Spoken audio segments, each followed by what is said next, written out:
Awesome. Hello, everyone, and welcome to Disability Voices United, SDP Connect. My name is Christiana Morales. I am the Director of Self-Determination Program here at Disability Voices United. We have a great three presenters for you today. This is one of our favorite connects, is when we bring these exciting new resources to you. Before we get started with that, though, we do have an announcement, and I'm going to introduce Gilda Giron from DVU. Hello, everyone. My name is Gilda Huron, and I'm the Director of Outreach and Leadership Training at Disability Voices United. I wanted to share that we have our Disability Voices United Ambassador Program applications open. So we are currently accepting applications, and we are seeking clients, self-advocates, family members served from the following regional centers. We're accepting from Alta California Regional Center, Golden Gate Regional Center, Central Valley Regional Center, North Los Angeles County Regional Center, Tri-Counties Regional Center. Ooh, that was a mouthful. And we are accepting applications until August 30th. And if anyone's interested in learning more about what does an ambassador do, we have open office hours. Our next one is going to be tomorrow, Thursday, August 15th from 10 to 11 a.m. And I will drop the link also in the chat for our ambassador page on our website. And the link is on our website to join in on the open office hours. But it's a really great opportunity for you if you're interested in taking kind of more of like a leadership role, and we offer training for ambassadors.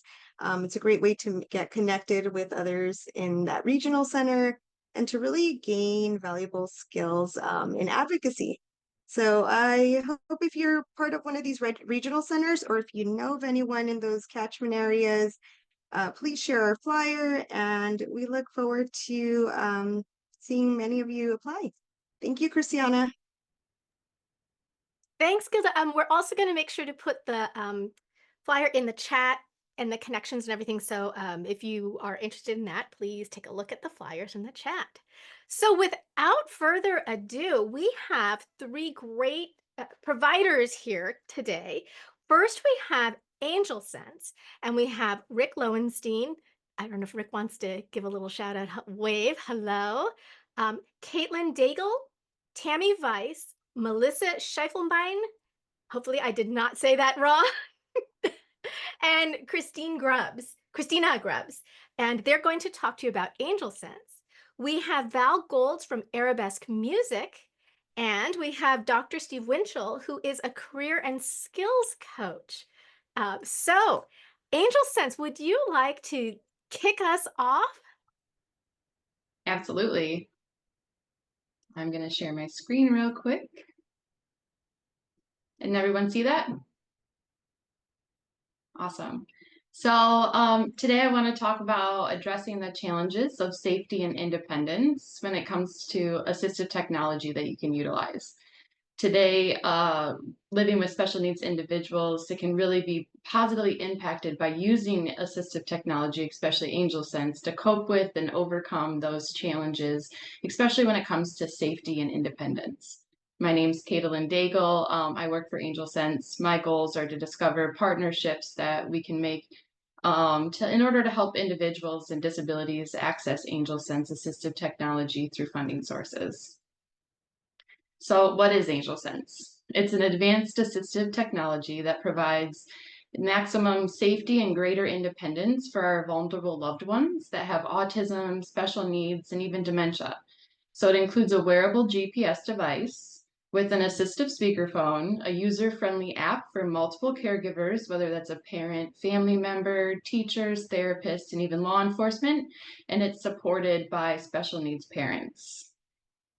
It can also be covered through the regional centers throughout California. So there's a lot of common challenges that I'm sure you're all very aware of that assistive technology can help, we use these 3 pillars. So first and foremost, we want to secure safety. We want to make sure the individual is safe. And then once we can ensure that they are safe, we can start to use skill building through the remote support assistive speakerphone by just a simple click of a button, and it auto calls and then it auto picks up, so that we can talk to the individual, or even if they're nonverbal, you can talk to any individual that's around them to help provide instruction. And then once we can secure all of these things, then we can really start to focus on independent skills that maybe somebody didn't think that they could achieve before. It's different for everybody what level that's going to be at, but you never know unless you try. So with that, I want to talk about the vicious cycle of safety concerns. First, we're going to have a safety concern, whether that's an elopement or wandering, a transition or change in schedules, anything like that, something new. Then the anxiety of a caregiver is just naturally going to go up because we want to protect our loved ones. And what we tend to see, to no faults of the individuals and the caregivers, is that they're going to start to restrict the environment because they do want to keep them safe and ensure that they're okay, and avoid activities. So then we naturally see that they have an increased maladaptive behavior in the child. What you're creating is a more dependent individual. They have limited community engagement, increased developmental delays, and they're just more dependent overall. So what we try to do is break that cycle. We want to allow individuals to practice their activities independently with a set of tools that Angel Sense can actually give you. And we want to facilitate confidence and autonomy in the individual to know that they're okay to do that, and we can trust them to do that. And this is something that they can try. And then it just overall increases the entire quality of life for the entire family. Now, we specifically focus on user-friendly options for people to wear.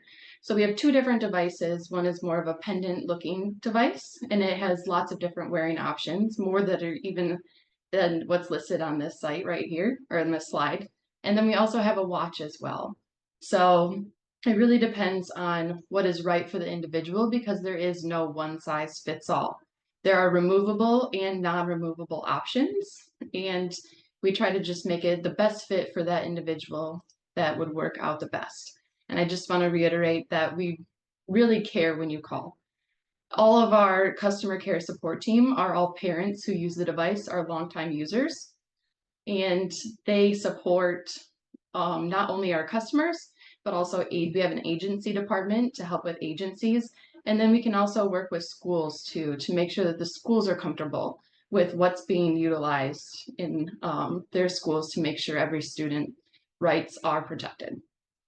Now with that, I want to pass it along to one of my colleagues. She's going to share her story. Her name is Melissa Scheffelbein, and she's going to tell you a little bit about Caden's story.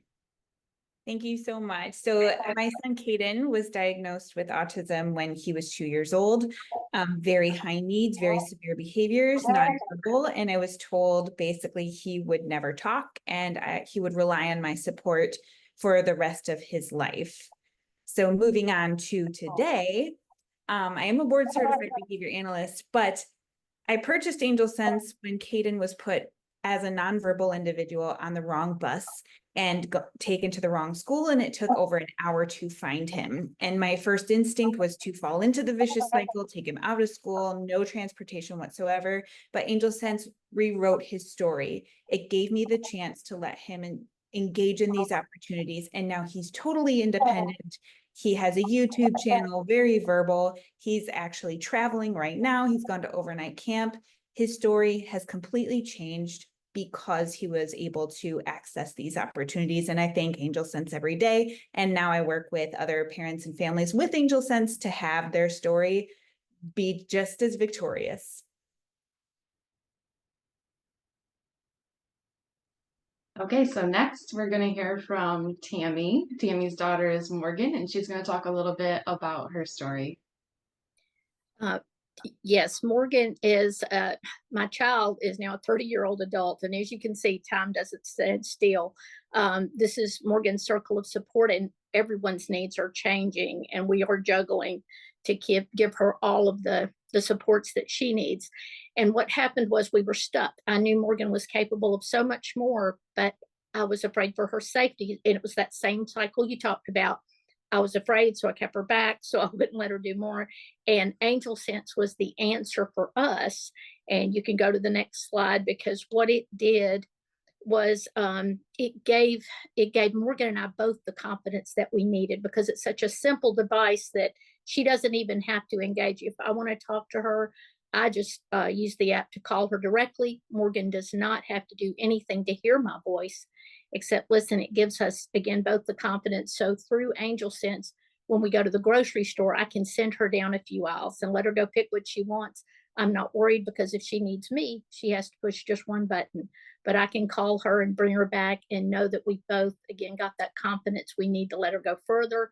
I've sent her on errands in the post office, like I said, the grocery store.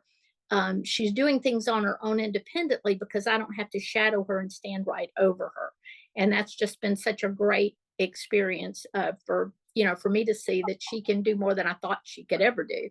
Um, and and also, what's important to me is her having her own voice, her own choices, being able to make those independent decisions. If I want to go for a walk, I don't have to worry about leaving her a little bit and, taking that walk around the block, getting my breath. And she didn't want to go. She gets to stay home because she's able to do that. And she knows she can reach me when she needs me.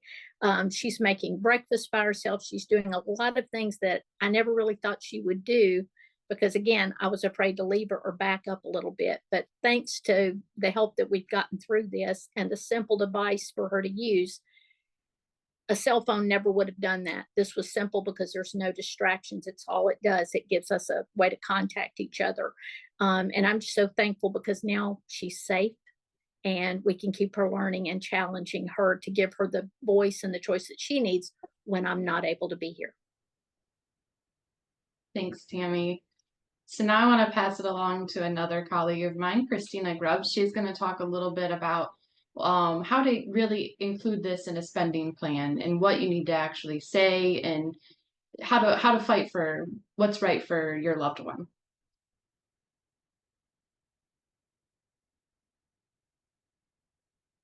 Christina, are you there? There we go. I was not able to mute myself. Can you guys hear me now or no? Okay, good. So when you're talking to your service coordinator, just under the traditional model as well as under the self-determination model, Angel Sense is technically classified as a personal emergency response system. So having those conversations, just make sure that you go into having a documented history of elopement, if there is any. You're going to look at that need for protective supervision under IHSS. So what are those reasons that you do have IHSS protective supervision? Those will be conversations with your service coordinator. The next one is medical risks. If there's any medical risks, such as seizures, heart issues, any of that, definitely talk to your service coordinator. A medical alert bracelet will not provide the additional support that Angel Sense does. And then any fall detection, again, it goes with mobility issues, balance problems, back to those medical risks with seizures. Those will all Angel Sense gives you that additional layer of support, because it is so easy for someone to just press a button and either talk to the caregiver, alert 911. The fall detection will alert the family to let them know that something's happening. That person can then talk to whoever is around their loved one, just giving that additional information as well of what those medical concerns are. So make sure to have those conversations with your service coordinator and point out those bullet points, because that's really kind of where you need that additional layer of support, and that Angel Sense will provide you. Thanks, Christina. So on the very last slide, I have some resources. We have our website in English. We also have it in Spanish, and then we have an overview video as well. If you have any questions, reach out to support at Angel Sense. They will make sure to contact the best person, whether that's me or just our customer care support team. If you're an individual that just really wants to learn more, it's truly a proactive system. It lets you know as soon as someone is leaving or entering a different location. It automatically sets stuff for you. We really try to make it easy, and it's very customizable depending on the individual that you're using it for. And we would welcome the opportunity to talk with anyone. Thank you. Thank you so much. That was so great. Um, our next presenter is Val Golds from Arabesque Music. Val, are you there? Where I don't see you on my block. Oh, there you are. Yes, yes, yeah, I'm here. Thank you so much. Right, let me share the screen. Let's see. Okay, right. Are you guys able to see it? Okay, amazing. All right, so a little bit about us. So my name is Val. I'm the founder of Arabesque Conservatory of Music.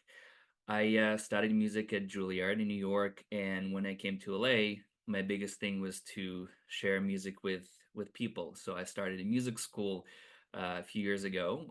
We were just like a self-pay, regular little music school, and then we had we had one family reach out to us asking us if we can help out, and they talked to us about self-determination. We had no idea what that was at that time, but for the past 2 years, I've dedicated my life to just studying it and then learning about the regional centers, about independent facilitators, and now we are vendors with 12 regional centers, and we actually have more than 1,000 kids who use our services in California. So our biggest thing is that we do music lessons and we do music therapy.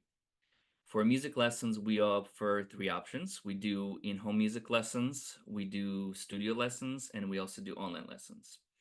For in-home music lessons, we can cover pretty much the entire California since we're vendors with 12 regional centers and we're able to serve the entire California because we have traveling teachers who sometimes even would drive an hour for a lesson. But as you guys know, it's really, really hard to find the right people. So we are very selective about the people that we hire. We do live scan, we do background check, and we get a lot of references because it's important for us to have teachers who not only have special education, but also have the right personality to take, especially working with kids who have autism. It's really important to have the right interaction, the right personality and chemistry to take them to the next level. Like we have a lot of kids who are amazing performers. They play on stage, and we actually had a concert a few months ago where we had a kid who has autism played on stage and everybody was clapping. So after the concert, he went like that because he didn't like the noise. And essentially, people didn't realize that he had autism. So this is where I know how music is so important to a lot of kids who need a lot of help. We also had music therapy sessions where kids were nonverbal, and due to music therapy, they were able to speak again. So I've pretty much made this company my mission, and this is something that I want to focus on for pretty much for the rest of my life. I do see a raised hand. Do I answer the question now, or what would be the? We can go ahead. Sarah Gray, would you like to unmute?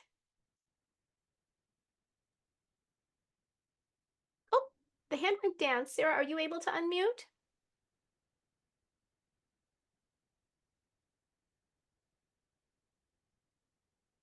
Well, hopefully she'll come back and ask the question. You can keep going and we'll come back to it if we see her pop up again. Of course, yeah. So basically, we offer music lessons. So for music lessons, we do piano, guitar, violin, voice, drums. We also do brass instruments and woodwind instruments. And a lot of questions that have been parents asking us, like, what about an instrument? If we cannot afford an instrument, what do we do? So there are a couple options.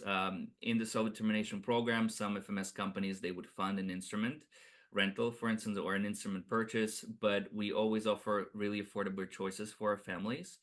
And if they're still struggling, we also offer financial aid. So we had a lot of families who were not able to afford an instrument, but we were able to provide them with an instrument for free because we want to make sure we make music accessible to everybody, and we don't want to stop somebody from taking lessons just because they cannot afford an instrument.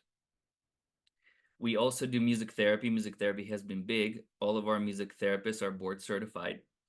And I don't know, I know some families don't know the difference between music lessons and music therapy. Essentially, music therapy would be more of a clinical, documented music therapy where the focus is going to be to help a lot of kids who are nonverbal to improve their speech patterns or go from nonverbal to actually verbal using music in different frequencies to help them speak, also improve their cognitive abilities. And I can see there's a raised hand. Hi, Mary, please go ahead. Yes, hi, and I apologize, but I have a weak internet, so it's always best without my camera. But thank you for the opportunity. I just connect, and I have a question regarding kiddos who, like my son, have stiffness on the left side or hemiplegia on the left side of the body. And it's very difficult sometimes to find an instrument that it can be adapted for him. He used to love to play piano growing up with, my mother of triplets. And, he was always integrated with the other two, it was piano lessons. So violin, mother to also learn to play the violin. And so he always wanted to be, just like brother and sister. But I find it very difficult, to find an agency or company who teaches music for those kiddos who have some kind of, hemiplegia or CP like my son that can be adapted for them. Do you have anything for those, kiddos? Absolutely. That's actually a great question. Thank you so much. Yes, we do. We actually have a lot of kids who have a very minimal movement, who are paralyzed in the wheelchairs, and the interesting thing is that even if they're like non-ambulatory, they cannot really move. They can still learn how to play guitar. They can still learn how to play piano. You just have to have the right instructor who specializes in that. That's why we pride ourselves to make sure that all of our teachers, they have a special education. And the way like the referral process would work, whether it's a traditional, which we'll talk in a second, or SDP. Once we have a family that is being referred to us, we always call them up to learn a bit more information about what they're looking for, what kind of challenges they have, and we make sure that we pair them with the right instructor before they sign up with our services. Yes, Mariana?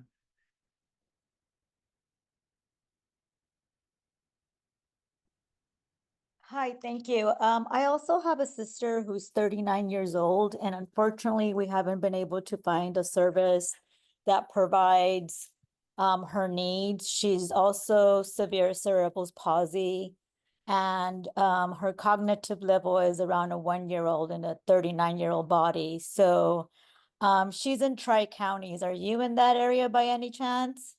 We are, yes. With the self-determination, we pretty much can hit all the 22 regional centers. We're in the process of getting onboarded with all of them.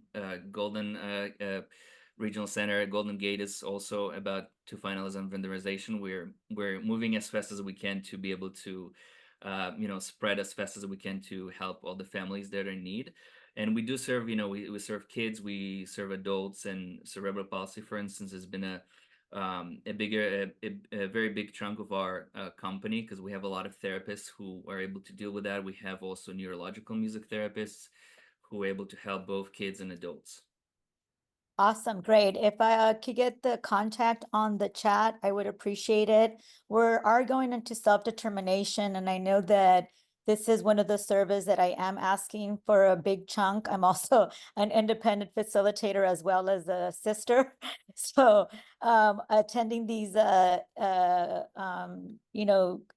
classes or trainings, it really gives us families a better understanding that Angel, the little adapter as well, she's nonverbal, and she eloped a lot during her younger stage. Now, obviously, she's getting older, so she doesn't move a lot, and she's in a wheelchair. So I wish, these types of services would have been here around when she was much younger. But thank you for the presentations. They're great. Thanks. I really appreciate that. It means a lot. Yeah. We hear from a lot of families that where have you guys been all our lives? And I think the biggest thing is the in-home music lessons that, we pay our teachers the most, because I do believe that teachers are undervalued and underpaid. That's why we pay them the highest rate, so they can also travel. Sometimes they would travel for an hour and a half to get to a client, but that's why we have a very good, we don't have any turnover, because I think once a child has a teacher, we want to be able to have them stay with them for a very long time, because it's really hard to switch teachers, right? Because the child gets very attached to that teacher. So it's really important that we have our teachers for a very long time, because music, it's not just like a 1-month journey. And like me, myself, I started when I was like 7 years old, and I played until I was like 22, right? So I think it's a big thing. And then we also are vendors with all the FMS companies. So right now we just got vendorization with the Sequoia, which is a newer one. And other than that, Cambrian, GT, Mainzel, FMS Pay, like all of them are already vendors. So whenever we have families, the process is going to be very, very quick because we're already onboarded with all of them. And yes, in terms of the information, I'll definitely put it in the chat. And also, if you guys can see, this is our phone number and this is our email. So we can, we make sure that if you guys submit an email or a phone call, we'll get back to you within 24 to 48 hours. I think the biggest thing for us is to make sure it's a very inclusive education, because we have a lot of parents asking, well, my son is 32 years old. Like, do you guys have any programs for him? And yes, we do. So we have teachers who specialize teaching both kids and adults, or all ages, all levels. We also have individuals who have behavior challenges. So we always make sure that we prep all of our teachers. They all know that, okay, this individual has a little bit of challenging with behavior, but we want to make sure we make it accessible to them as well. I think everybody has the right to music education, quality music education. So we make sure that all of our teachers are able to handle any type of disabilities. Yeah, I already talked about that. We have a very diversified staff. We also have a teacher who speak Spanish, Korean, Chinese, Armenian, Russian, Hebrew. We're pretty much able to cover all the languages. Arabic, like for instance, with the East Bay Regional Center, we have a lot of clients who only speak Arabic, so we're able to supply them with teachers who speak Arabic. And we make sure that we have teachers who can deal with both kids and adults and provide different instruments. We have students who even take like piano, guitar, and violin with the same teachers, because sometimes families are not sure which instrument they want to do, and what if they want to change to a different one. We always give the option to switch it up, and we don't force them to just stick with piano, because I think that sometimes diversifying can keep the kid really engaged. I already talked about the services. We offer in-home music lessons. We also do online lessons. We do have families that prefer to do online lessons, but of course, in-person lessons are always the best. And we also have lessons at our location. We have a location in on La Cienega, which is very close to Pico and Robertson, Beverly Hills area. We just opened a location in Woodland Hills, and we're hoping to expand with time to be able to also serve other regions of California. If you guys go on our Google, we have excellent reviews. We have a lot of families who also shared pictures of their experience, and everybody's always happy with us. So we always want to make sure that we provide the best customer service possible. And even if, let's say, a client signs up for the lessons, and if they're going to be paired up with the teachers, we always want to make sure that all of our team of leaders, such as myself and my partners, we always are available 24/7. So if a family has any questions, we'll always guide them through the process. Even if they've been with us for like 2 or 3 years, we're still there for them if they have any questions. And this is more like a referral process for like the traditional method, not the self-determination. But it's pretty much going to be the same situation. If family wants to reach out to us, we'll let them know about the services, and then we can also let the independent facilitator know we spoke to the family. They would like to pursue with our music lessons in home. If you can help them get started and send us, for instance, if it's Cambrian, they will send us a VSP agreement. But if it's like Mainzel and they have it on the spending plan, we can get them started right away. We try not to have any waiting list, because I know that a lot of companies, they have a waiting time of sometimes a few weeks or 2 months. We want to make sure we're able to onboard everybody right away. So we do our the best we can to make sure we can help the family as soon as possible without any waiting time. And yeah, so as mentioned, this is our email, and I can also put it in the chat. And this is our phone number. So if you guys leave a message or email us, we'll make sure we get back to you within 48 hours. And yeah, and I think that yes, Valdemitra.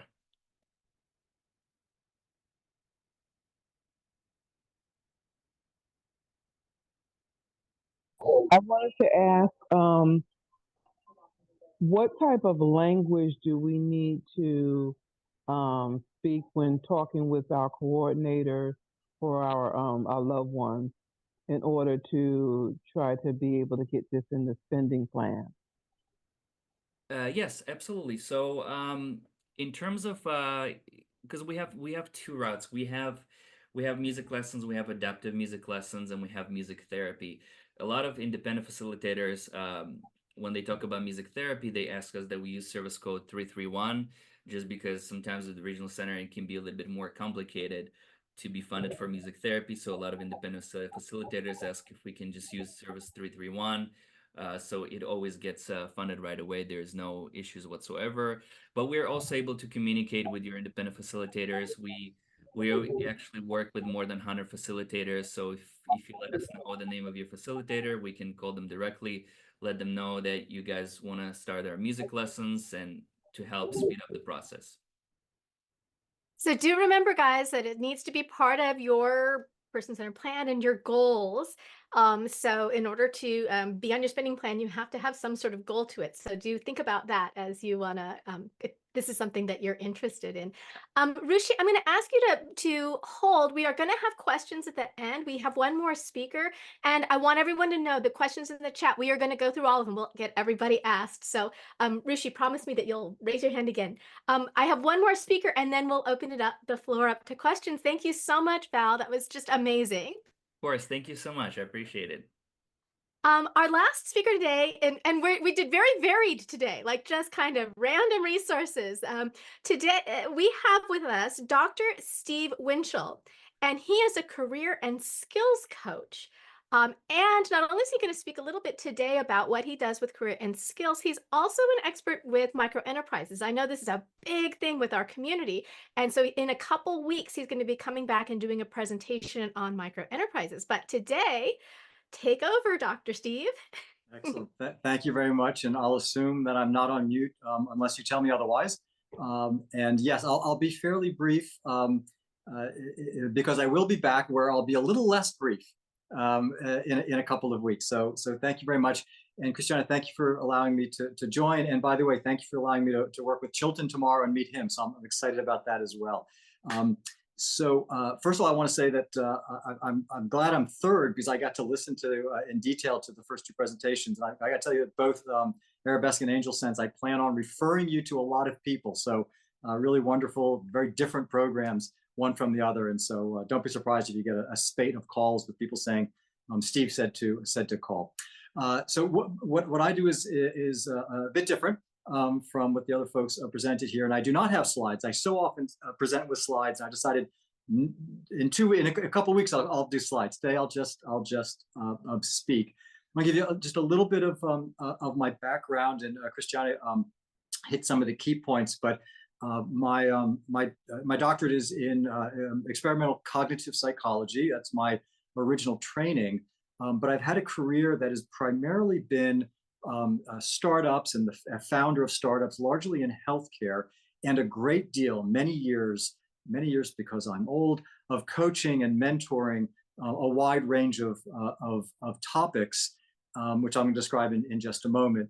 But I'll also mention that I'm currently teaching entrepreneurship in an adjunct capacity, meaning sort of on the side, because I'm quite busy with the coaching and mentoring at the business school there. And the reason I wanted to mention that is I want to describe the kind of work that I do, and it's really quite far-ranging.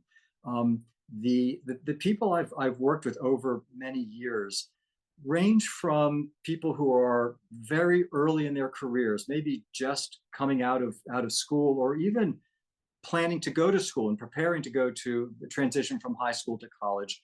Other people who are maybe in the middle of their careers and are thinking of making a change, as well as people who might be further along. I don't want to say late in their career, but later in their careers, and where they see an opportunity possibly for a change.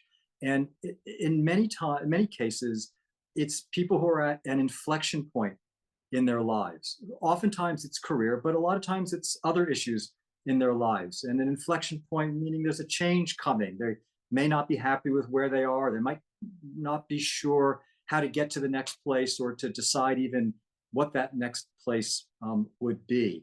So it's a wide range of positions that people are in their lives, but also of skill sets. So some people have maybe too many degrees like I have, and others have no degrees at all. And a wide range of experiences and backgrounds. And what I do is work with them most often on career and skills, hence why I call myself a career and skills coach. But that decision about what is my career going to be? What has it been and where can it go? How do I get there? What's the plan to actually get there? If I want to make a change, wherever I happen to be in my current position.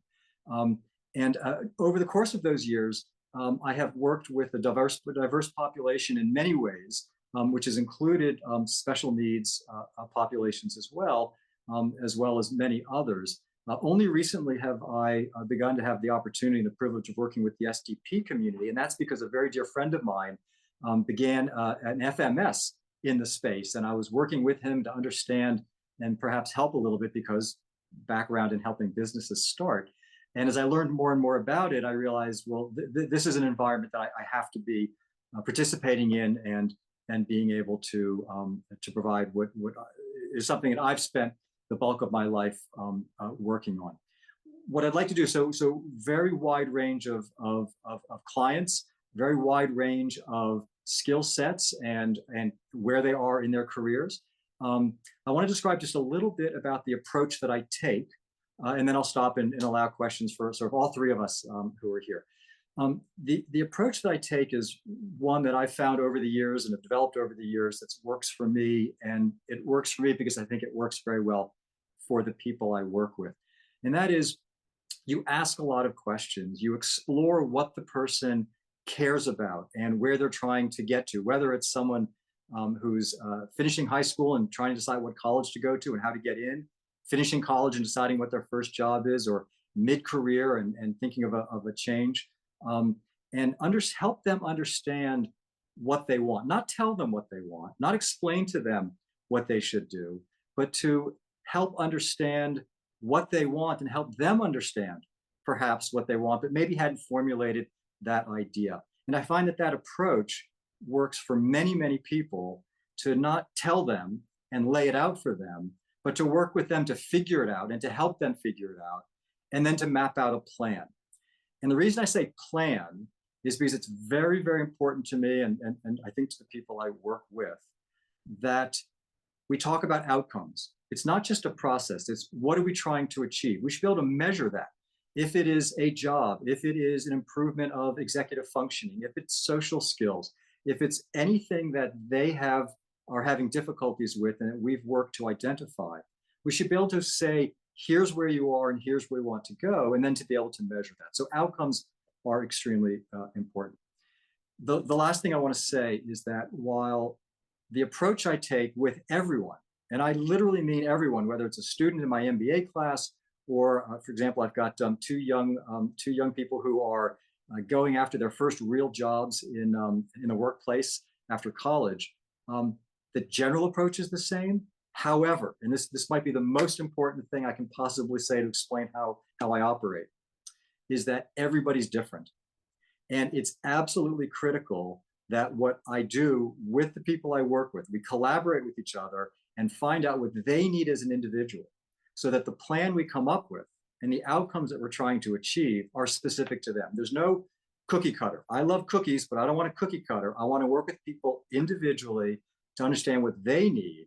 We map out a plan. That plan may take a few weeks. It may take a few months. Sometimes it's longer. We figure out what's right for that individual and then personalize and customize so it meets their needs. It's never, hey, it's this many sessions and that's how we achieve the goal. It might take 3 or 4 meetings. It may take, I have some folks I've worked with for years, a little more at the beginning and then a little less over time, and only when they need me, or if something special occurs in their life. For example, some difficulty working out something at school or at the workplace, a social setting, a social situation, or a work situation that's related to socialization or perhaps executive functioning skills. So the takeaway from that is it's all about personalization and understanding what the individual needs and helping them achieve those goals. I'm going to stop there. I will put an email address and website and phone number into the chat, so anybody can reach out to me with more questions, but I want to make sure we leave lots of time for you to ask all three of us as many questions as you wish. So Christiane, I'll turn that back over to you, and thank you. Wonderful. Thank you so much. And so the FMS that how we actually met each other was through ACE, through payment from ACE, which he has come and spoken here at Connect before, and we have lots of people here who are using ACE now. Um, so, okay, it is question time. I know this is like everybody loves this time now. So, as a reminder, we alternate between I will ask questions from the chat and raised hands, and I will read them out. And so, Mari, go ahead. You have the first raised hand.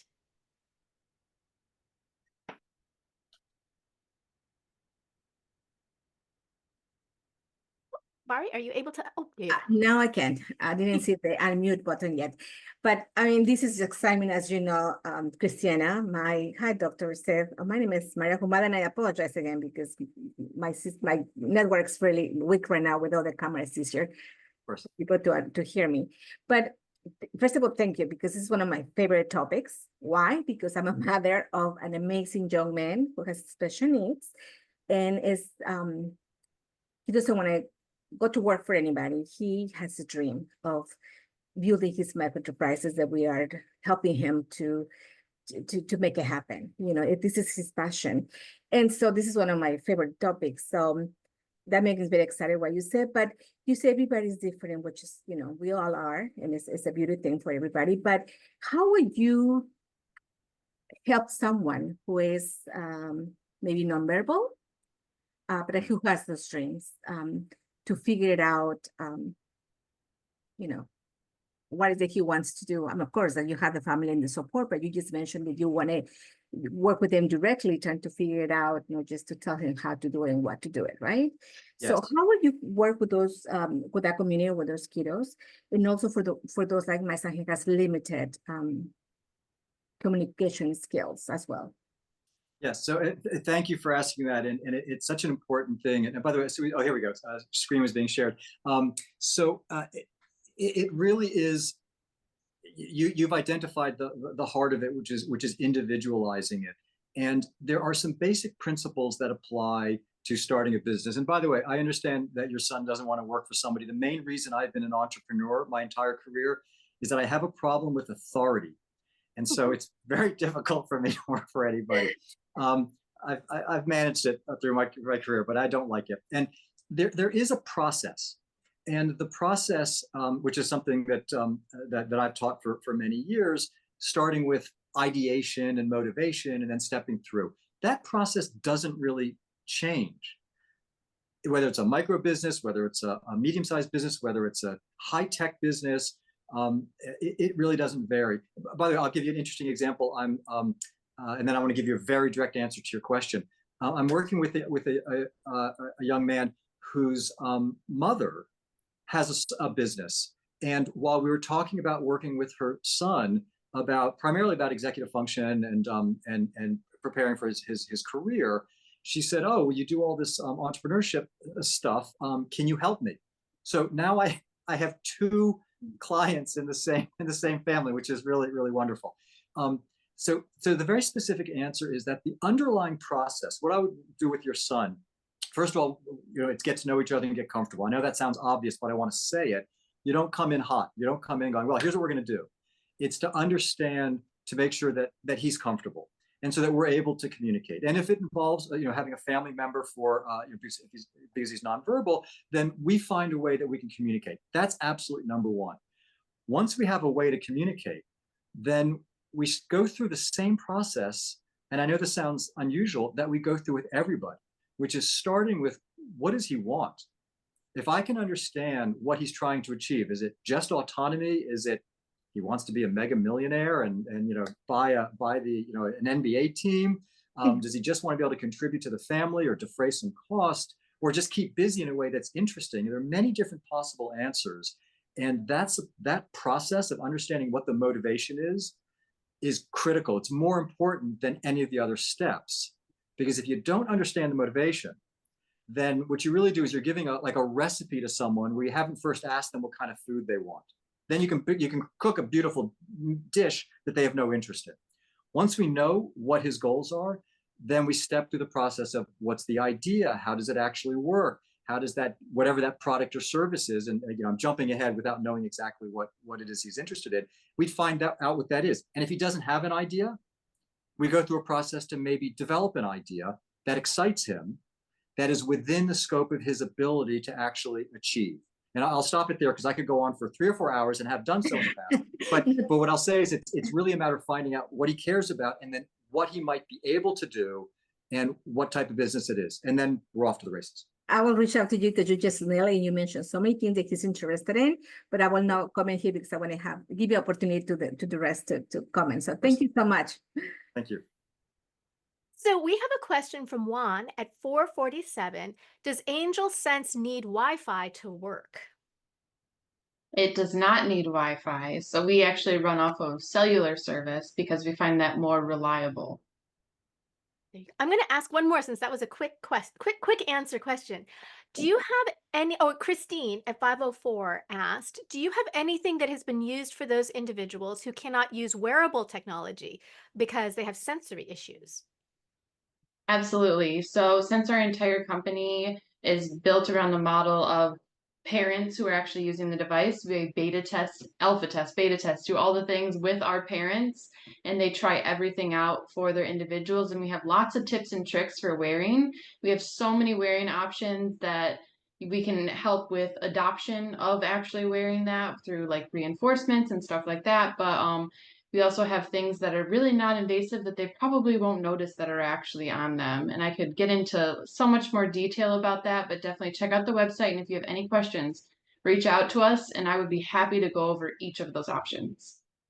I remember you showed me when we were talking before, like they have t-shirts and just all kinds of different things. So it was really cool that there's just lots of options of how Yeah, to... my favorite is the pendant, especially for females. They don't make our pockets worth anything.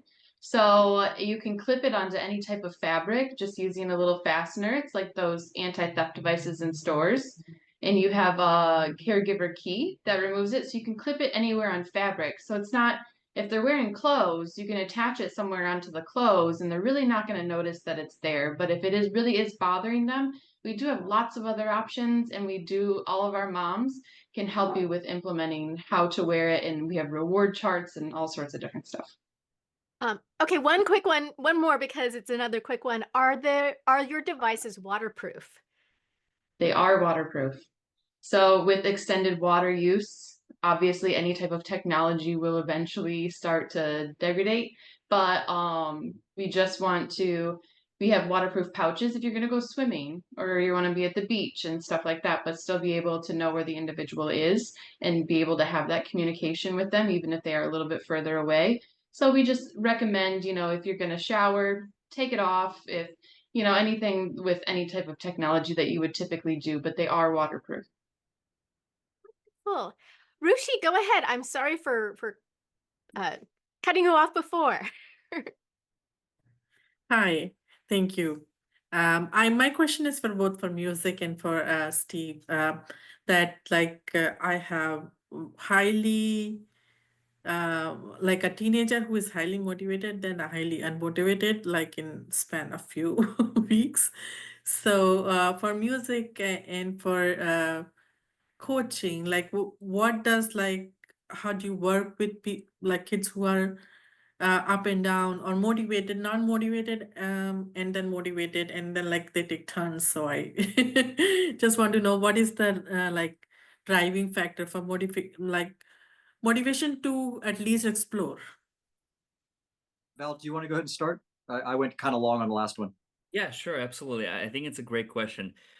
I think, it really comes down to, because I'm an educator myself. I used to teach a lot of kids with autism. That's one of the reasons why I started the company. And honestly, it really comes down to the teacher. Like, you have to have an amazing teacher who is not only passionate about music, but is also very patient, right? Because I think patience is everything. And what we found out that there's a lot of unhappy instructors out there because they're underpaid or they're just underqualified. So that's why we always have a very rigorous process of hiring. We do references. I always interview them, and I don't really care if they have master's degrees. We have people who say, "Oh, I have a master's degree from from Juilliard, I'm like this, I'm a PhD. I say, like, I don't care about any of that. I just want to know that you have the right personality, that you have a really beautiful heart to work with kids who need your help. This is what's important for me, because if you have the right chemistry and the right personality, honestly, if you only have even bachelor's or you just graduated, if you really have passion to help kids, this is all that matters. And we see it from all the time. All of our kids, they love our teachers. And like, let's say they start with piano. I didn't like the piano. It's totally fine. We can always switch them to guitar, and we can always switch teachers. But we never had this situation before. We always make sure that the teacher will give a call to the family, first of all, for like an initial consultation to make sure it's a good fit. We always are very careful before we just pair them up with any student. Hopefully that answers your question. I'll follow up on the coaching part. Thank you for asking that. And Val, that was a beautiful answer. I completely agree. It really is about the teacher. My answer is it has a little additional element to it, which is that, first of all, some people just aren't ready. So they may not be motivated, but they also may not be ready. And to force them when they're not ready, for my situation, I think it's very different in Val's situation. If they're not ready, then they're not ready, and you have to wait until they are ready. I actually believe that that's a small percentage of people, but I do want to identify that sometimes they aren't ready. But if it's someone who perhaps is ready but isn't motivated, then what I find is that I don't have a lot of superpowers. I don't have any powers at all. But there's one thing that I find that I am fortunate over many years to develop is a certain empathy. And if I can identify with someone that I'm going to work with early on, you note that I mentioned in the earlier question is the first thing is get to know the person and develop some sort of trust. And if it's an unmotivated teenager, that's probably an oxymoron. I mean, that's redundant. It's most teenagers are unmotivated in most ways, and maybe they're being forced to go to the coaching or there's something like that. Immediately to begin to develop the relationship that says, I recognize that maybe this isn't where you want to be right now, but let's talk about it. Maybe your parent is making you do that. Let's figure out a way to make it okay for us. Or maybe that they are unmotivated until they get in front of me or someone else. That happens so often. They're unmotivated or unhappy in front of the parent. And then when they actually get in front of the other person, it's like, okay, now it's almost like a different part of their personality comes out. But it's about recognizing and calling out that there may be an absence of motivation, or they may not be there because they want to be there, and working with that and actually make that part of the process. Why isn't it interesting? What would be motivating? What would you rather be doing? It always starts a conversation. And once the conversation starts, to some degree, they don't even know that there's a coaching going on. It just naturally, organically happens. That's my way around the not motivated problem. And again, I want to remind everybody we're in self-determination programs, so this should be in their person-centered plan and something that they are interested in doing. That's kind of the key of self-determination. So it technically shouldn't be, mom making you do this, right? We want to make sure that this is self-determined. We have a couple quick questions I can shoot to Arabesque. Maria at 449 asked, are you vendored for eLark? Yeah, we actually just finalized the vendorship with eLark last week. There you go. Awesome. And do you provide tuba lessons? Tuba lessons. Well, yes and no. Sometimes we will have like families asking us about an instrument that I don't even know of. So that would be a situation where we'll reach out to our teachers. Like, for instance, we have brass teachers and they can play all the brass instrument. So in that case, or woodwind. So yes, we can definitely do that. Obviously, these people are more rare because we don't have a lot of demand for tuba. So finding a teacher who can go to a specific location just for one lesson with one student might be a little bit hard. But we honestly, until this point, we've never had an issue accommodating any request. It just might take a little bit, maybe extra few weeks until we get somebody ready for you guys. And do you provide services in Manistee? Manistee, where's that? I'm not exactly sure where Manistee is. Daisy at 450 asked. I don't, Daisy, if you are available, can raise your hand. Maybe you can give us a Yeah, maybe a zip code if yeah. possible. It's Riverside, Oh. Temecula, Murrieta, Paris. Yes, Riverside. We actually have a lot of music therapists in Riverside. So yes, absolutely. Perfect. Okay, so I have some questions for Steve. How do you from Sandra at 509, how do you use SDP spending funds for different providers within the same category without needing to update your spending plan at the regional center? Hold on, I'm not needing to update your. I had to read the question a couple times. Sandra, I think that's actually a question for me more. And I will say it depends on your regional center and your financial management service if they will permit it. But what I like to do as an independent facilitator for something like social rec, I do what I call bundling. So I'll put a goal for social recreation, and then I'll list all of the things that they're interested in social rec. And that way, and then let's say they're going to take one class a week or two classes a week, and that way they can switch around between those classes. I will say not every regional center will permit that. And some of the FMSs don't, but to me, that's the easiest way to set up your spending plan so you can easily move back and forth. That way they're all under the same code and you can just kind of, move around with that. You have one kind of bulk of money for that. Graciela at 512 asked Steve if you have a website that they can take a look at. And I believe that did you put it in the chat already? Yes, after 512. Okay. Yes. Okay. Yeah. Perfect. So going back to Arabesque, do you serve Northern Central California in person? This was Chelsea at 451. Yes, we do. Can you be specific, like which regional center is that? North Central. Chelsea, are you able to unmute yourself, raise your hand?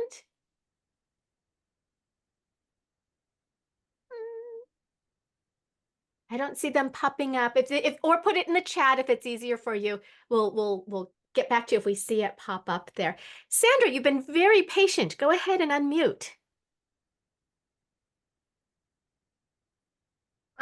So my comment isn't related to, well, it kind of is. So I kind of need to ask your permission. Can I do this? I'm creating a website for the self-determination program community for the whole state. So over the years, there have been comments and comments about, I wish there was a statewide website. And we kind of have one with the California SDP network, but it's not updated frequently. So I'm creating one that will be updated frequently. And I'm wondering if I can share and ask for test people. Sure. I'll also tell you, Sandra, DVU's website is coming out within the next month, and it will be a statewide website as well. Oh, cool. And that's cool. Am I allowed to share a screen? Can you share screen? Oh, hold on. We have to make you, Kaylee, can you make Sandra co-host so she can share screen? You should be able to now. Okay, cool. And let's see, you're going to see all kinds of, hold on a minute. It looks like I need to put the page up for you to see. Okay, let me see. I'm Zoom challenged and I'm going to have to overcome that pretty soon. Can you see my screen? We do not see it. Oh, because I have to hit share. Hold on. There we go. Okay, so this is the website. Wonderful. It is called California Self-Determination.me. There's also going to be all kinds of memorable names, website names, so people don't have to like, what was the name of that website kind of thing. We're going to have a directory, we're going to have a forum, and we're going to have a calendar. So that's really all it's going to be about, is the directory, the forum, and the calendar. The forum will have a space where people can post looking for direct service providers, and people can post, I'm looking to be a direct service provider, and it's going to be separated by regional center, so it's easier to find people. And really the thing that was most important to me was the centralized calendar, because I'm sure all of us do this multiple times a week looking for what did we miss. So I'm looking forward to doing that. There is no grant to this. This is fully self-funded, and I guess we can call it my son's micro enterprise, talking about the others there. And I'd like to put a link in the chat for test people to be able to test the independent facilitator submission page to be on the list, service provider submission page, and event submission page. I've already found some errors, and she'll have those fixed within the next couple of days. So, you know, as you know, keep testing the link to see how stuff works. Give us feedback in the comment section to what we can change about each of those pages to make it more user friendly.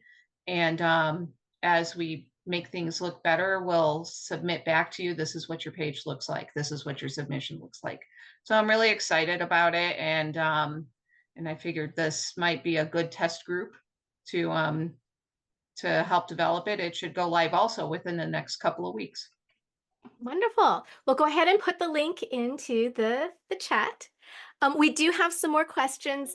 One at 454 said, does music therapy follow a certain program, like the listening program for drumming, or is the program proprietary to you? Yeah, it's a great question. I also saw like another question in the chat if we have access to like social recreation. So everything we do with the self-determination, we are also vendors for social rec with 12 regional centers. So if somebody is still like in the way to SDP, we can still service them under traditional services. Just to answer that quickly. Yeah, so basically the way the music therapy works in a lot of instances, a lot of families don't even need music therapy, because a lot of families sometimes don't know the difference between music lessons and music therapy. So what we would do, we will have an initial consultation with them, and in a lot of cases I'll say, well, look, I don't think that your child needs music therapy. They just need something that's called adaptive music lessons, which is music lessons with extra support from teachers who have special education, so they're able to provide an additional support during lessons so they can learn the instrument they desire. In terms of music therapy, all of our music therapists are board certified. So the way the curriculum for therapy works is that everything is customized. So the first lesson session is called initial assessment, and this is where we're going to propose a plan going forward in terms of like what the child needs. And a lot of regional centers, they would ask for like a plan before they can fund this session. So what would happen, we would do the initial assessment, and then the music therapist will write a plan, present a plan to the family, which then they can share with the regional center. And I on another question is I know is the minute you call it therapy, then they're going to they can ask for assessments, they can ask for ongoing reports. Is that something that you can provide? Absolutely. So we have all of our therapists, they generate reports, monthly reports. We send it to all of our families, and they provide it to the regional center. Absolutely. So essentially music therapy would be kind of music lessons with documentation. So it's a bit more of a clinical approach, and it has to be documented. If it's not documented, it's not music therapy. Right. So if you are not interested in doing the assessments and those kind of things, you can still do it, just don't name it therapy in your spending plan. And that's kind of the trick from self-determination is. Yes, and to that point, like we have a lot of independent facilitator asking us, well, let's just do under 3 code 331. Let's not name them music therapy. Again, everything is totally transparent. We just sometimes we do that, and the independent facilitators asks us to do that just so we can help the families avoid a lot of headache from the regional centers. Exactly.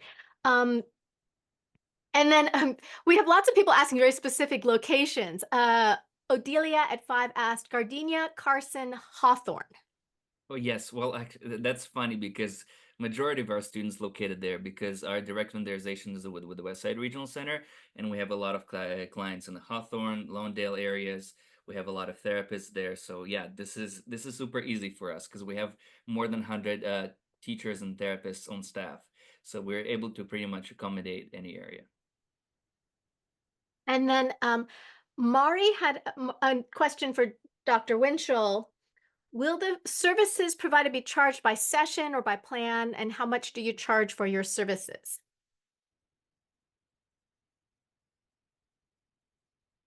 Oop, did we lose Steve? Where is he? No, Oh, there you are. apologies. I was responding in the chat, and when, of course, by the way, the reason you see my computer rotating is because I travel a great deal, and I'm on an iPad, not a phone, and it's not rotating properly. So I'm getting everybody motion sickness. Yeah. So I'm gonna stop for just a moment. That's why I turned off the camera. So I'm going to stop for my apologies. You were on the wall for a second there. Yeah, I often feel like I'm on the wall. Yes.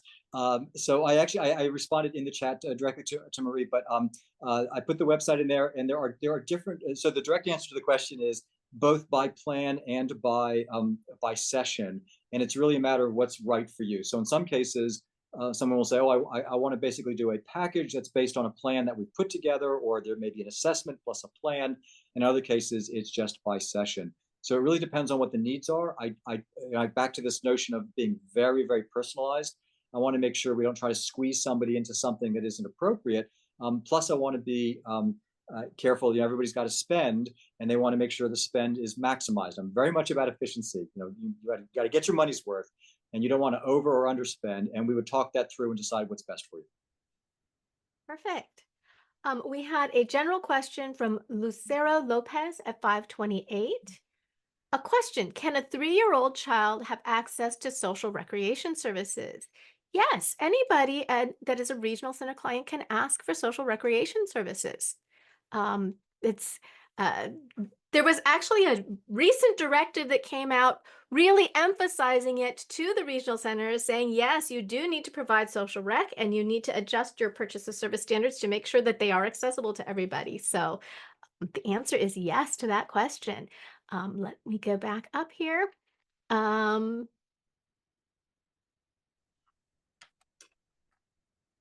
AM at 457 said, did you say that this music therapy helps nonverbal individuals to become verbal? Please provide some more information. Yes, absolutely. So, I mean, we already had a case where the child was nonverbal, and due to music therapy, they were able to speak. And this is a very common thing in music therapy. That's why a lot of families, they ask for music therapy just to help with kids who have cognitive challenges or who are stuttering. They use a lot of musical elements to kind of stimulate different parts of the brain. So, and then let's say if we have clients who start with just music lessons, they decide to switch to music therapy, we can always do that as well. Perfect. Kay Howard at 503 said, what's the best way to make our goals around these services? I find it very daunting or overwhelming, especially since every Alta service coordinator is not the same. So this is a great question, and we see this all the time on the Facebook page, is people say, what do I need to say or do to get a service? Remember, all of our services in self-determination are based on a person-centered plan. So you shouldn't be saying or doing anything to ask for a service. It should be something that the participant is interested in doing. And so remember, it starts with them saying, I'm interested in doing this. And then it's how do we support them to do it? So they could be interested in learning music. They could be interested in, so really come from that point. That's where you want to start. That's where all of your, where all of these goals come from. So don't find it too daunting or overwhelming. Go with the self-determination process. I'm not sure where you're at. You didn't put in your question where you're at in the process, but this is why we really highly recommend doing a really good person-centered plan. Spend the time and enjoy the process. And so I think that hopefully that will answer that question. Wait, everybody's quiet today. Nobody's raising hands. Daisy at 506 asked Val, what kind of goals can we write for music lessons or therapy? Yes, absolutely. So for music lessons, you usually don't really need a lot of goals. I mean, we've never had like any questions raised from the regional centers or independent facilitators, and most of the independent facilitators, they're amazing. They can help with certain questions, and if you have any issues getting funded, like we actually had a thing with Alta Regional Center and North Bay Regional Center where we had a family who had difficulty getting funded for music therapy. So we contacted one of our independent facilitators that we have great connections with, and they were able to help them out and to get the services funded. In terms of the goals, so usually after the first assessment, or even if before any assessment, we can connect you with a music therapist so they can find out a little bit more about your child, and they can create a plan moving forward with different goals for like the entire year that you can submit to the regional centers. We have done that before, but in a lot of cases, what would happen is assessment is needed before determining what the goals are, because it's kind of like therapy. You have to meet the client first to see what they need help with before we can create any plan or goals for the year. So remember, you don't have to write the goals for these. If you do music therapy, that's what the assessment for is. They create the goals. That's part of why you have an assessment and then why you're going to have follow-up. So think of it like any other therapy. You wouldn't be creating the goals. They can create them for you. Dr. Steve, if my son is interested in becoming a writer, does he work with you to set up a business, or does he work with someone who can coach him in writing, or both? Well, I love this question, and I feel like it's a setup. It's like a softball question. And the reason for that is that, yes, to setting up the business, and I've actually helped many people, whether it's technical writing or creative writing or advertising writing, et cetera. So yes to the business side. But it's also the case that I write novels on the side, and I teach writing to some individuals, and so writing happens to be an area of great interest to me, and I got the scars to prove it. It's a challenge, but in this particular case, I'd be able to help with both of those. That's not always the case. If somebody wants a job, I have one young person who wants to be a biofuel engineer. I can help him get there, but I cannot teach him biofuel engineering. That's the bottom line. And then we had a second question from Kathy at 539. Hi, Dr. Steve. I was late to the Zoom, but I'm keenly interested in vocational assessment for my son with autism. Are your services supported by SDP? So I'm going to treat that as two separate questions. My services are supported by SDP.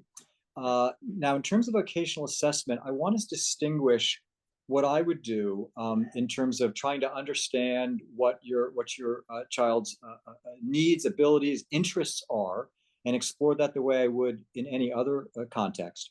And there are specialists who do assessments in a wide range of areas, including vocational areas. And if you're looking for that more formalized, structured assessment that is more sort of standardized, then there are people who specialize in that, and they would do that better than I would. If that makes sense, I would separate those two that way. Valdemitra, do you want to unmute?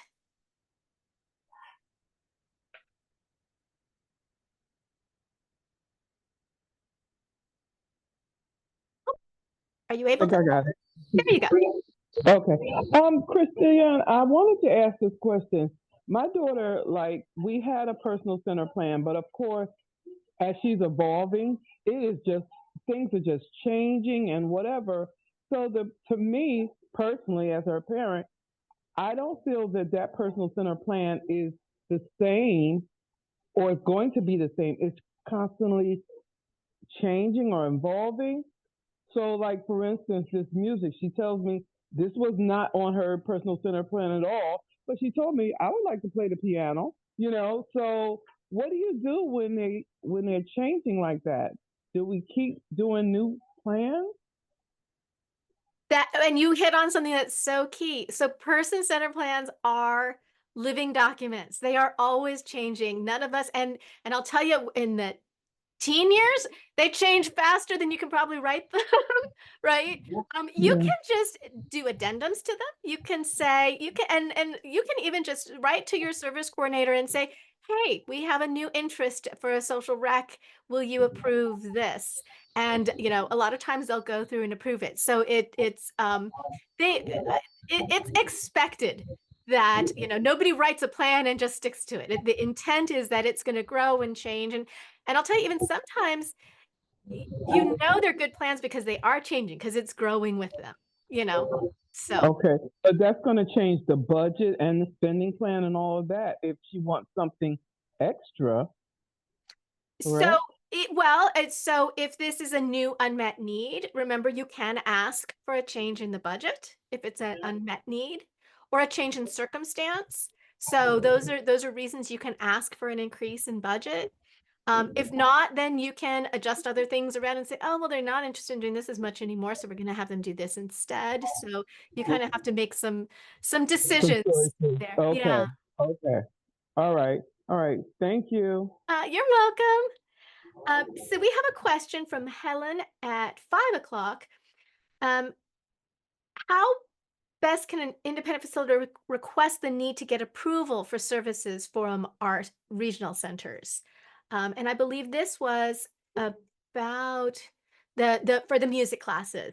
So again, there's kind of two pathways you can go for the music classes. You can either do it under social rec or you can do it under music therapy, kind of depending which one you are interested in. And I had another question about what can you describe a little bit more? Mari was asking at 5:35, what is the difference between music therapy versus a lesson? And is there a price difference? Yes. So yeah, it's an excellent question. So in terms of music lessons, it's just like think about it, regular music lessons. When you go to music school, you learn an instrument. We also have adaptive music lessons, which is basically music lessons with extra support, and that would mean that the teacher can assist different situations, like even help around, you know, if like let's say the student is paralyzed or is not able to move, the teacher will help with all the, you know, regular functions to help the student, you know, take the lesson. And sometimes like we have students who need to constantly go to the bathroom, so the teacher can assist going to the restroom, and then it's just additional support during lessons, and they're fully familiar with certain situations if the student is either nonverbal or if they're in a wheelchair or they have a very minimal movement. In terms of music therapy, you know, it's a more of a clinical approach. Like again, like I mentioned before, it's more of a documented service where we submit monthly reports to the clients, to the families, and the music therapists. All of our music therapists are board certified. So whenever they come into the, let's say, the home for sessions, they're not specifically geared towards learning one instrument. So the music therapist will bring different instruments such as a ukulele, guitar, little keyboard, percussion. So they use different instruments to simulate different parts of the brain. Like we have a client, we have a child who really loves percussion and really responds well to percussion. So the therapist will play different tunes just to kind of help the student get a bit more excited and able to perform better. Like every time that you would hit certain frequency with the percussion instrument, the student would light up and he will start singing, right? So we use music to simulate different parts of their brain to improve cognitive functions, to be able to speak better. Like we have a lot of kids who stutter, so the therapist would use music to help them speak, right? We also have situations where we have adult students who, for instance, they have dementia, or they have like different developmental challenges that happen due to stroke. So we have neurological music therapists to assist with that situation. Yes, there is a price difference, and we are actually one of the reason. Christiana, I was emailing you about the next month because we are having a few changes, and our company is going to be membership based, where they will have the clients will have access to music lessons or music therapy, and it will be membership based. So it's just going to be a flat fee on a monthly basis, because something that I know we probably should not touch on in this meeting, but just like briefly, what's been happening is that a lot of FMS companies have been really, really delinquent in paying their vendors. Like we've faced that challenge for the past few months where it has been an issue that we had to file a complaint with the regional center because we had invoices that were not paid for 3 or 4 months. So they basically told us that if you switch it to a membership based company, then the FMS has to adjust to your schedule. So that's the only change we're going to be implementing, and we'll be able to let everybody knows who sign up. This is going to be the situation, and that's how it's going to be moving forward. The rate will still be the same. It's just going to be a flat fee every month. And I think really, when you think about the really key difference between music lessons and music therapy, music lessons, it's to learn to play the instrument. Music therapy, it's to meet another goal that you guys establish as you're doing your assessment. So it's kind of two different things. Like music therapy isn't necessarily to learn an instrument. It's so that it's a kind of a different purposes. Although I think playing music at all is therapeutic. Any sort of making music is therapeutic. Oh my God, you answered it so perfectly. I should step down. I mean, like, done. um, Franca at 533 asks, how do you get North LA to pay for the high-priced music therapy or music lessons? I'm going to say it because I have to say it every single Connect. 21 regional centers, 21 different ways of doing things.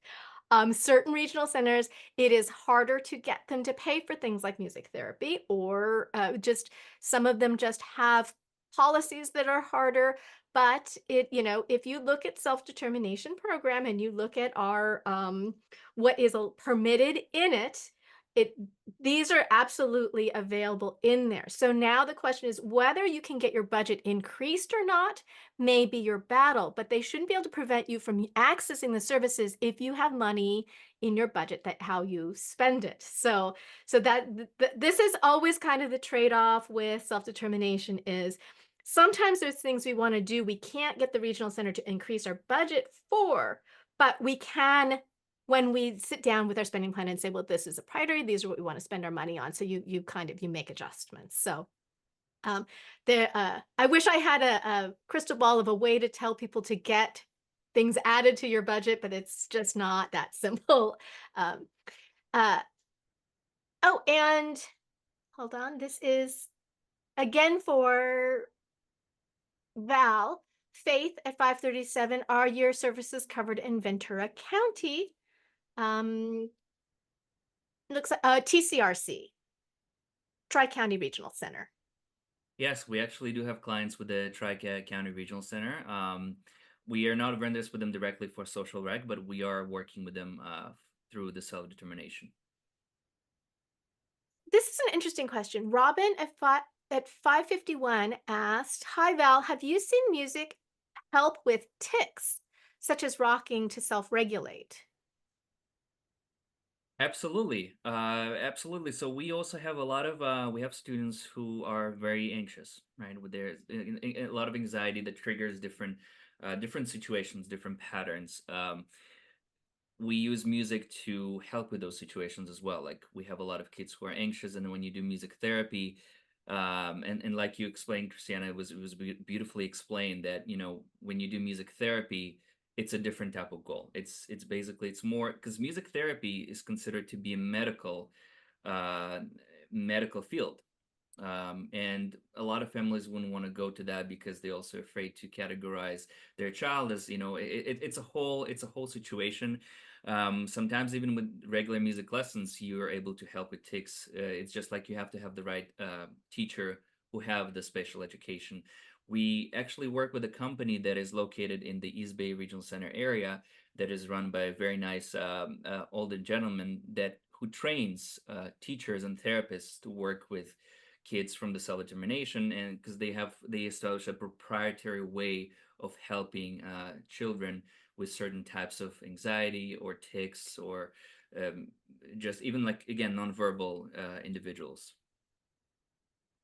So Talene at 552 asked, how will you handle missed sessions that are required to have makeup sessions or refunds for missed sessions?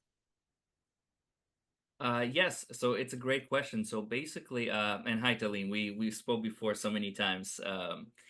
Yeah, so basically right now what will happen, we're going to be a membership-based company. That means that on average, you will have different tiers. You can select a lesson once a week, and basically it will be like a flat fee, and then you'll get access to about like 4.2 sessions depending on how many weeks. It will average out for the span of the year. And let's say if you have 5 sessions per month, you get 5 sessions per month. And with the 24-hour cancellation policy, that's the only thing we have.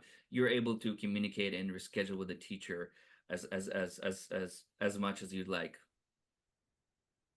Well, believe it or not, I think we hit all the questions and we're finished, just about to finish up, but I have one question for Angel Sense, which I thought was interesting. It was more of a comment than a question. And they said they were getting pushback from school districts because Angel Sense has a two-way communication, and that some school districts didn't like the fact that parents could listen in at schools. Have you had any experience with that? And do you have any recommendations? Absolutely. So we actually have a school liaison that can drop a contract with the school and you.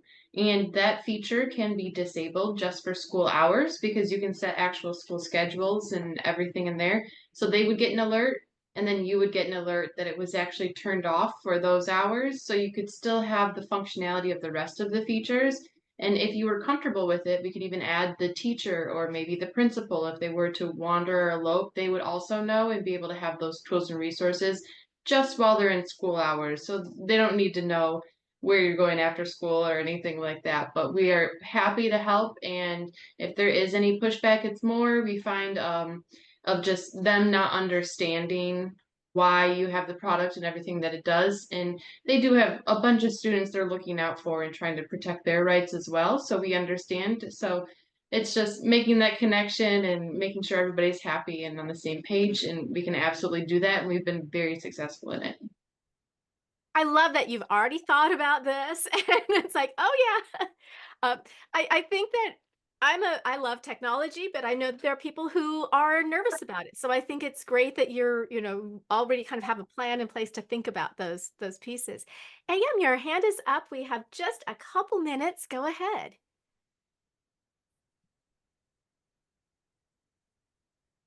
Can you unmute?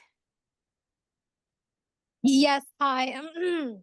Excuse me. It's a follow-up question about the Angel Sense. So are you saying that the two-way or even the one-way feature is strictly not allowed in California schools? So we're not allowed to listen in on what's going on in school? Because for me, it's like the school bus. Like I'm not on the school bus. I know the school bus is a scary place for my son. So are you saying that it's not allowed to listen in on your child, and you can only use it for tracking whether or not they're still on school property or they wandered off? Typically, it's only the one-way feature, the listen in feature, because that's completely silent and they wouldn't know when you were listening in. If you use the two-way call, it's exactly like a cell phone call. The device is going to ring and then auto pick up, so they would know that you're calling the device. What we find is mostly it's just the one-way needs to be disabled, and you would still have access to all the other features, but that's only during school hours. So that typically does not pertain to the bus and all sorts of other things, because we've had kids, that are put on the wrong bus that can't speak for themselves, or the bus passes the house and you see that on your app that they haven't arrived on time and you're like, oh my gosh, this is going to cause a meltdown. So you can still call the device and be able to provide instruction to other individuals or even that individual of what to do in that scenario. So I hate to cut off you guys with your hands up, Talene and Val, but we are actually out of time and we have to let our amazing interpreters go. Thank you again to our interpreters and for everyone for being here. We really appreciate hearing from Angel Sense and Arabesque Music and Dr. Steve. And Dr. Steve, we'll see you in a couple, I think 2 connects from now. We will see you. And thank you all so much for being here and have a wonderful evening.